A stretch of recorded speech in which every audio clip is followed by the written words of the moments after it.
Morning mga idol. Yung gagawin natin ay nagwa-warning yung baterya.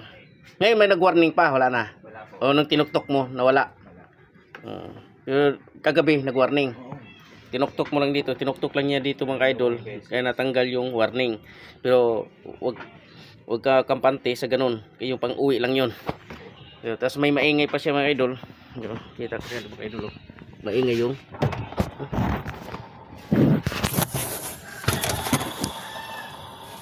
maingay compressor pulley, maingay siya kaya palitan natin mga kaidol. Natanggal natin, titingnan natin kung bakit nag-warning yung langis, nag-warning yung baterya. Titingnan natin, buksan natin to tatlo, nandun yung carbon brush sa loob natin. Na carbon brush na natin, ay baterya.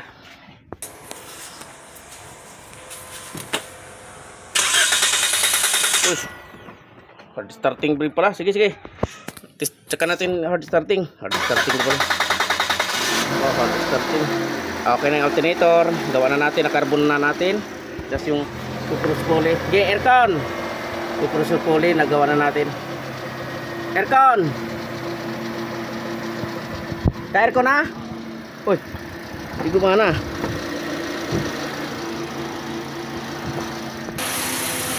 Dami pala problema ito idol. Compressor pulley. Yan. So ito compressor pulley, palitan natin. Alternator, hard starting. So hard starting tayo. Check mo kalam palero. Yan, hard starting tayo. Tapos na. Antayin natin magmatic. Antay lang ng magmatic kung hindi siya iingay. Kailangan kasi naka-setting yan. Hindi basta-basta magsalpak ka lang ng compressor pulley. May setting dapat yan. Tingnan natin kung di siya iingay pag naka-off yung aircon, pag nag-automatic. Barad. Okay, wala siyang ingay idol. Namatay yung compressor, wala siyang ingay. Okay na. Barad. Starting mga idol. Hard starting yan. Luwagan natin to para mabawasan yung pressure. Yan, tanggalin natin to. Hard starting.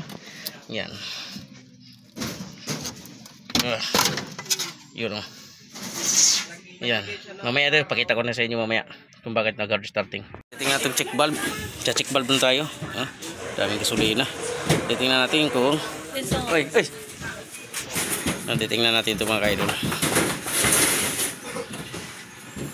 Mga kaidol, titingnan natin.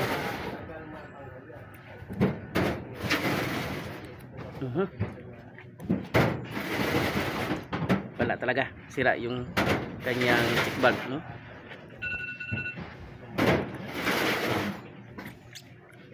Kaya kukuha tayo ng iba. Pakita ko sa inyo kung kaibahan sa ito sa ipapalit ko. Titingnan. Ito yung dala natin ikakabit. Tapos ito'y sira. Ngayon pagsamahin natin, no. Samahin natin. Doon natin malalaman kung saan yung buo dito. Titingnan natin sa halo-halo na. Tingnan natin. Ito isa. Titingnan natin to. Uy, nahulog. Ibig sabihin ito yung sira kasi nahulog. Ito. Ya. Ya. Hindi na may isa. Ito yung isa. Sa kanya nakakabit. Ito yung kakabit ko ngayon bago. Diba? Tumutunog pa. Okay, kabit na natin. Yan, nakaandar na siya. Titingnan natin, patiningin natin siya kung mag-hard starting pa. Patayin natin. Yan, titingnan natin kung mag-hard starting pa siya. Titingnan natin, patining na natin mga ilang minuto. Titingnan natin kung hard starting pa. Titingnan natin sa 2, 3. Okay, di mga kaidol. Hindi sa hard starting. Okay na. Nagawa na natin yung warning battery sign. Maingay yung compressor pulley. Nagawa na natin ngayon. Hard starting nagawa na. Okay na. Ayos.